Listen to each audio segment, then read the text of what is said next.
Love this podcast? Support it and sponsor today. Simply head to ozcastnetwork.com for details.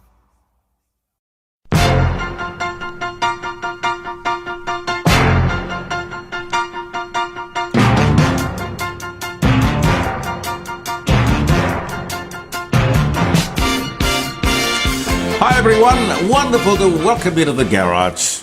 Peter Clayton's behind the camera, I'm Jeremy Cordeaux, and here in the court of public opinion, so much to talk about. Pete, we never actually set a time, did we? Actually, how long these programs go? No, well, we started out with 5 minutes, then it became 10. I remember 5 minutes. I remember. Okay. And it sort of drifted on, but the world has got more complicated than the last 2-3 years. It has. Yes, it has. It has. So we must accommodate the complexities of the world. Look, before we get on to stuff, apart from welcoming you, if you were listening to us on Friday, live streaming, jeremycordeaux.com, 9 till 12, you would have met this wonderful man, Wolf Blass. And he left this with me, and I haven't been up there. Well, it was only Friday, but in the coming days and weeks, I certainly will get up there. He started up this Wolf Blass Foundation, which has all sorts of various interests, but this is a fantastic one. He's synonymous, of course, with red wine. And do you believe? I mean, he's the best advertisement for red wine I've ever seen in my life. He is 89 years old. And I swear he didn't look a day over 60. Remarkable man. Great businessman, very successful businessman. Anyway, he set this thing up, which is in the Adelaide Hills. It's the Wolf Blass Wine Bar. The Wolf Blass Wine Bar. And I am going up there to have a look at it. I'm just trying to find the address. Oh, it's 62 Mount Barker Road, which is, of course, the main road through Hahndorf. And knowing him, it would be absolutely magical, perfect. Where do we start? I guess we have to start with the Middle East, don't we? The Middle East. Oh dear, oh dear, oh dear. Palestine. Jerusalem. The birthplace of Jesus Christ. The Prince of Peace. Has that place ever known any peace? So I guess it was appropriate, wasn't it, to try to start there. Hatred, violence, and war. And I suppose that's why God chose it. Like this fly chose me. Isn't this spooky, Pete? Sitting there on my arm. Well, it's been weeks and weeks and weeks. You're a very kind man, much more kind than I am. Well, no, I couldn't kill it. No, well, thank you for coming. Thank you. But please stop buzzing. Be that as it may. Hatred, violence and war, which is what the Middle East is kind of synonymous with. Maybe that's why God chose it, perhaps, yes? Well, it's war now. It's a proclamation of war. It's on again. It used to be the PLO. Pete, you don't suppose there's anything dead down here, do you? I don't think so. Listen. You can sit here and watch the show, but please stop buzzing. Yeah, it used to be the PLO. Now it's Hezbollah and Hamas. Same people, same story. A full-scale invasion of Israel. How stupid. How could they possibly do that? Anyway, 250 I heard later this afternoon. This is Sunday. 300 dead. Many wounded. Taken prisoner. Hostage more correctly. I don't altogether understand. Israeli intelligence would have to be second to none. And it looks like they were caught napping, which is totally out of character. Anyway, Hamas is about to get its bum kicked, good and proper. You take on the Israelis, you must be, wow. Let's watch it with interest. You remember the 6-Day War, don't you? Back in 67, I think it was. Don't tackle the Israelis. Peter Malinowski said on Friday, I'm wearing my t-shirt, by the way. I'm going to do that all this week. Peter Malinowski said Friday, voting yes is a nice thing to do for our most disadvantaged. Well, it is possible to choose disadvantage. It is. Aboriginals are not disadvantaged. They are not. With just under 4,000 separate organisations and $39.5 billion to look after just 3.4% of the population, they, ladies and gentlemen, are not disadvantaged. Robbed and swindled? Yes. Yep, I'd go along with that. But you, sir, Mr. Premier, are either ill-informed or you're a fool. And the journalists, of course, are no better. Not one journalist pulled him up and asked him to explain. Not one. Yet, of course, leaders can look down the barrel of a TV camera and lie, and they've done it before and they'll do it again. Witness Vladimir Putin. Also on the evening news on Friday, I quote, "Russia did not start the war in Ukraine." Straight-faced. He went on, "We are in fact trying to stop it." You can understand, in the context of Russia, you can understand the lack of journalistic questioning. It's still really the Soviet Union. And we're probably headed the same way, sadly. All those people, politicians, clergy, businessmen and women, celebrities, sports people who back the yes vote. What is going on? Some sort of group insanity? People put their name and reputation to something without investigation? To read 26 pages should not be too much to ask. No one who did read the 26 pages could possibly vote yes or advise other people to vote yes. On the insiders, yesterday, David Spears asked the panel, he said earnestly, "It seems that the no vote is going to win. Why is the no vote so strong?" As if he's confused. Anyway, back comes the answer. People are confused. Confused?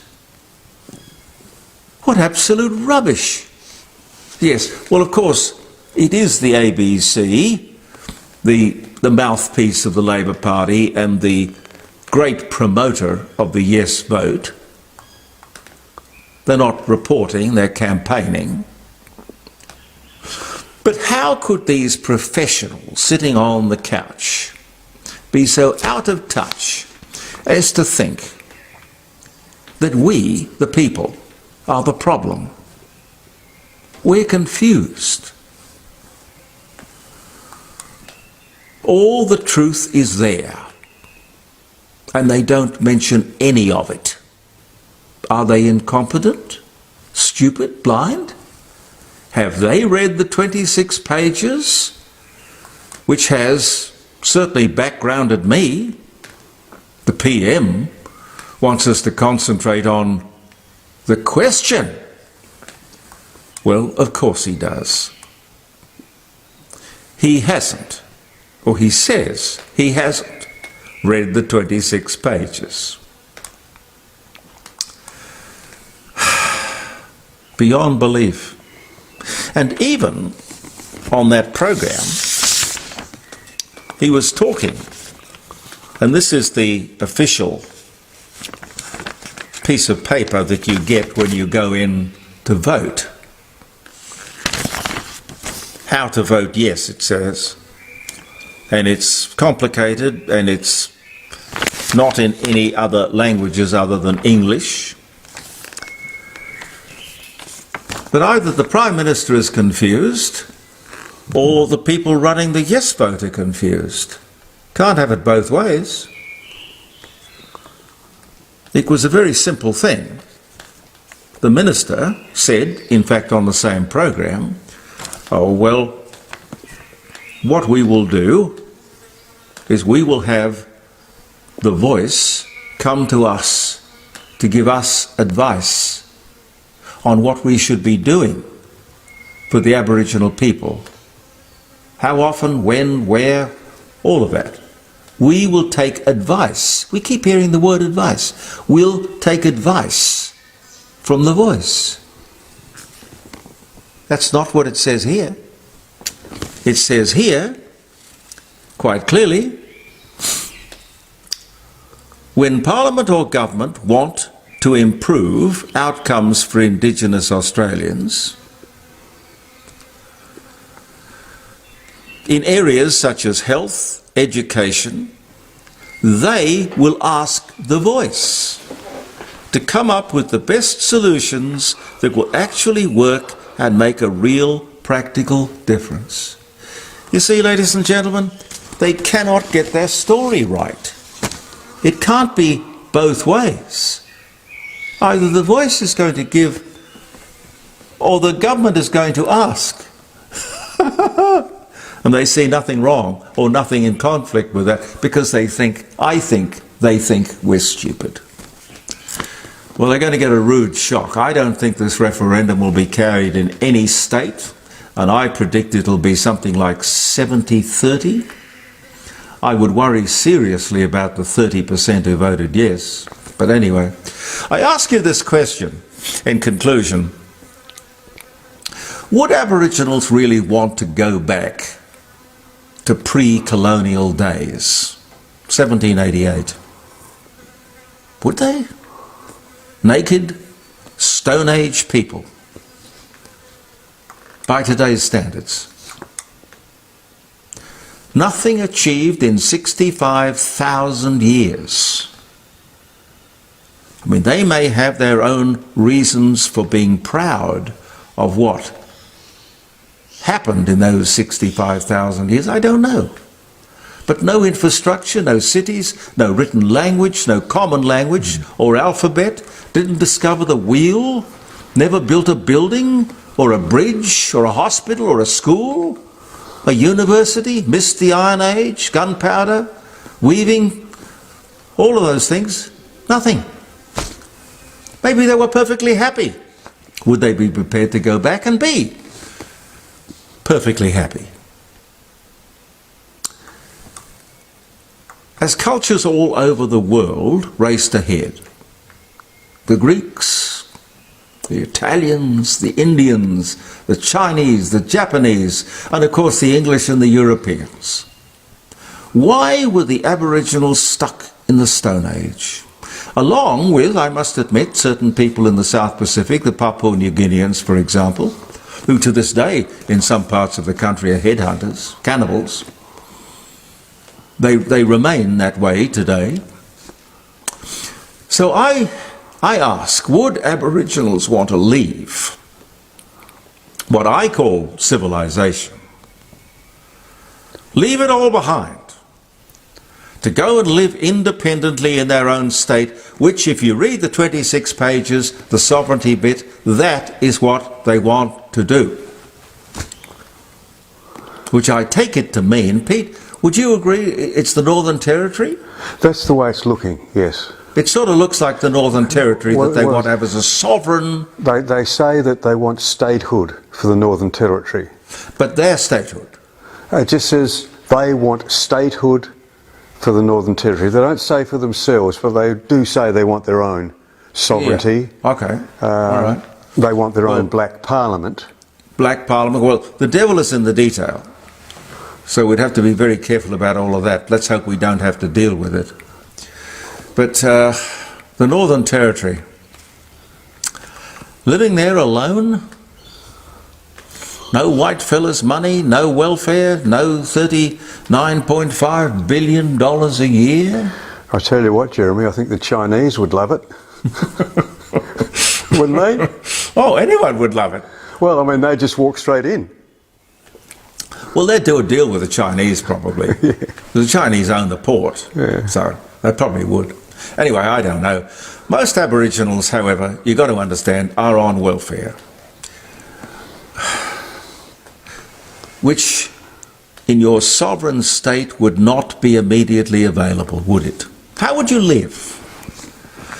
But you got by for 65,000 years without white man's help, so why not? You want to go back to that? Do you really want to go back to that? Or could it be that you think that we, the taxpayer, will just simply go on supporting an independent black sovereign state? Wrong. Absolutely wrong. If it came to that, I think you would have a tax revolt all over this country. I don't think this nonsense will get up, as I said at the beginning.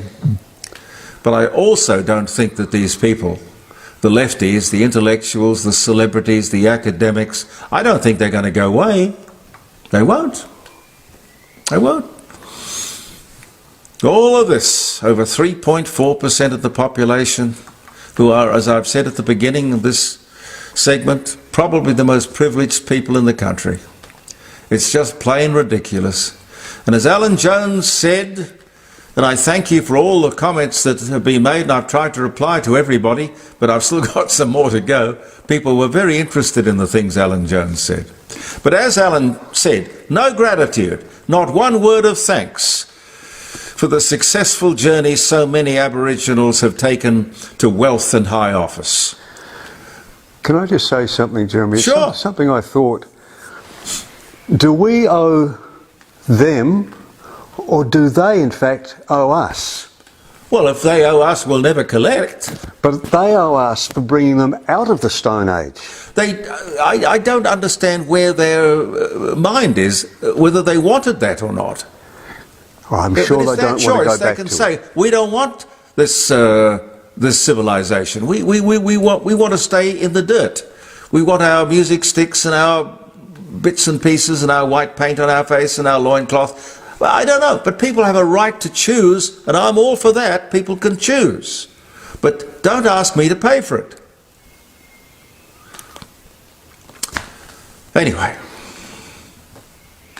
all of the benefits that have been provided, as I think Alan alluded to in his clip, his broadcast, all those benefits are there to make life easier for Aboriginal people.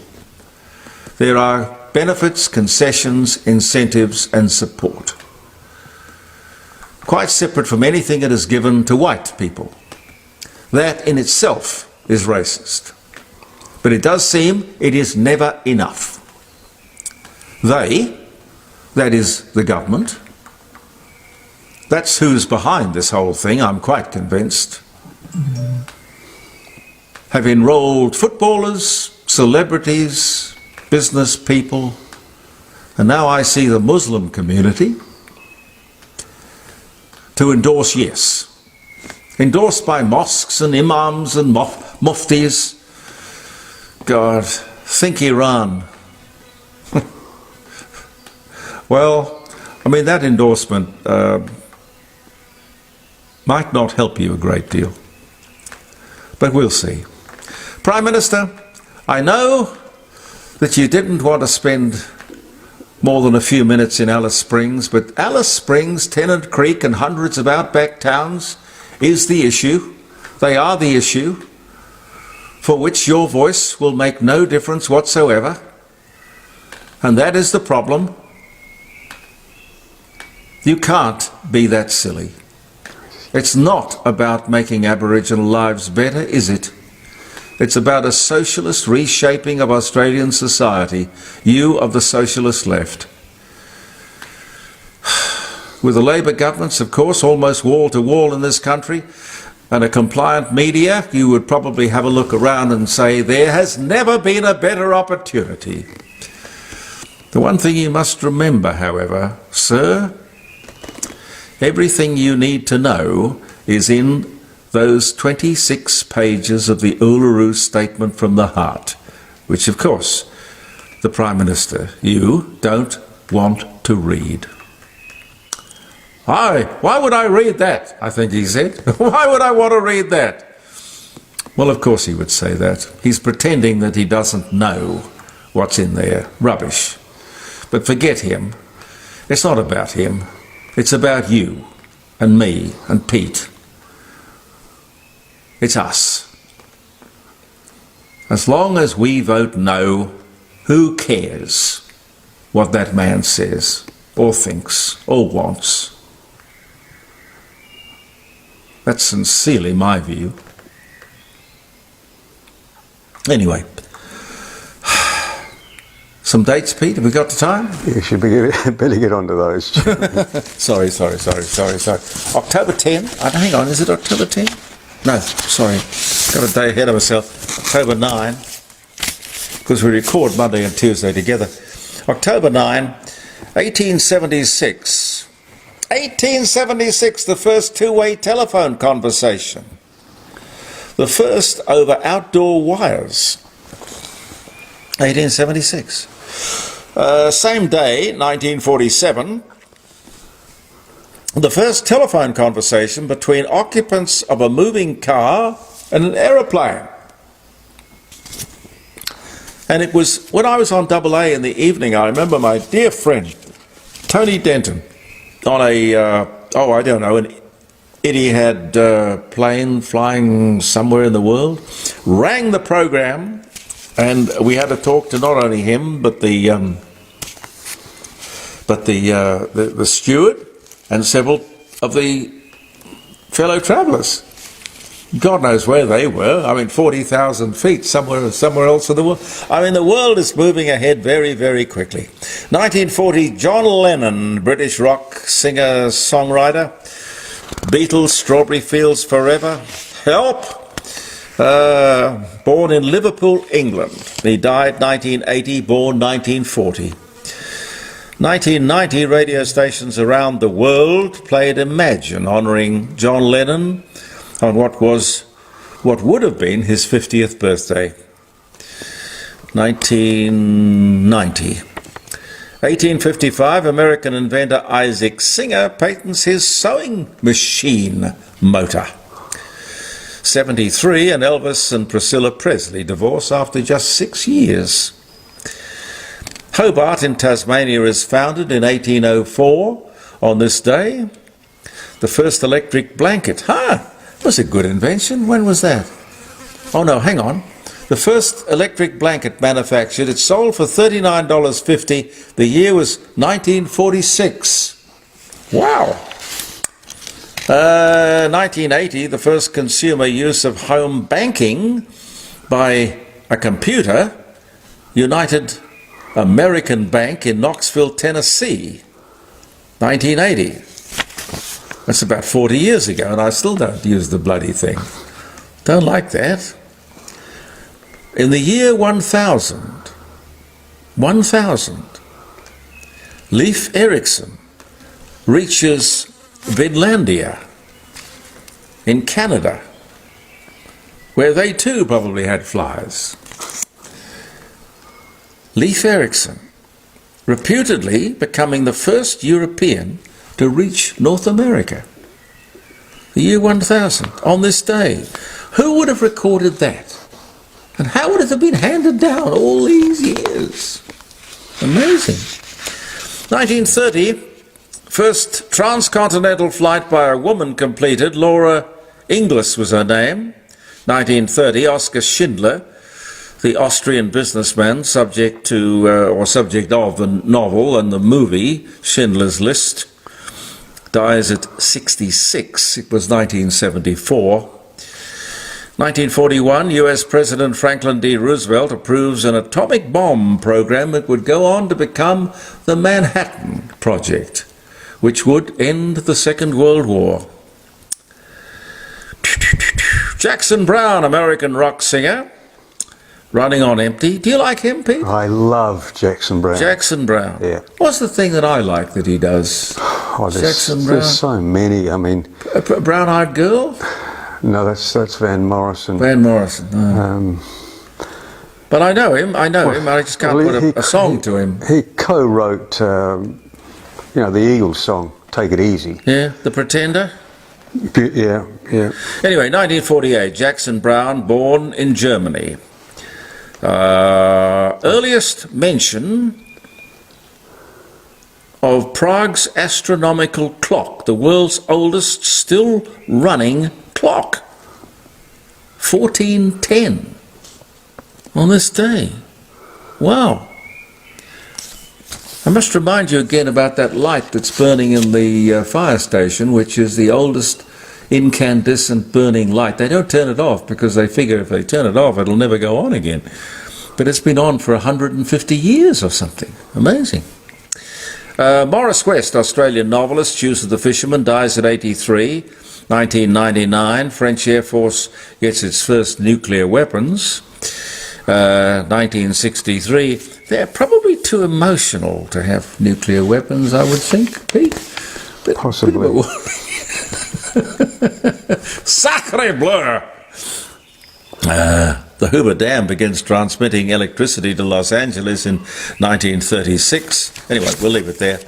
I'm running out of welcome, I'm sure. Thank you very much for viewing the Court of Public Opinion, ladies and gentlemen. Peter Clayton and I, Jeremy Cordeaux, will be back tomorrow. Believe in yourself, and goodbye for now.